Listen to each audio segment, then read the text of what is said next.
Major pieces of President Biden's ambitious domestic agenda are at risk tonight amid infighting among members of his own Democratic Party. Hanging in the balance, the bipartisan infrastructure bill and his $3.5 trillion spending package to address health care, child care, the environment, and more. The president spoke about the status of negotiations earlier today. We're at this stalemate at the moment, and we're going to have to get these two pieces of legislation passed. Both need to be passed.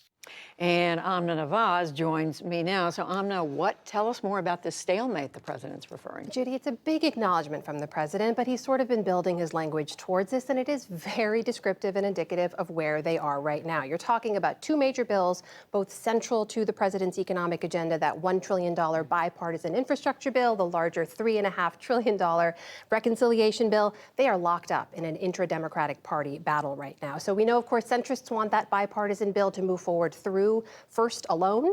It's already passed the Senate. They have some sticker shock when it comes to the reconciliation bill, and progressives want both tracked moving through together. They've even threatened to tank the infrastructure bill if they don't move through together. So, look, President Biden, we know this week has been working to unite both sides, figure out where the common ground is. His language today is very reflective of where they are right now. He ended with that little bit of hope and optimism. They both need to be passed. It's not clear where the common ground is moving forward. So given all that, where does it go from here? So here's where we are today. You've got the leader of the Congressional Progressive Caucus, Pramila Jayapal, basically doubling down and saying we are not going to leave behind the things that we fought so hard for, childcare and education and climate and so on, the human infrastructure bill.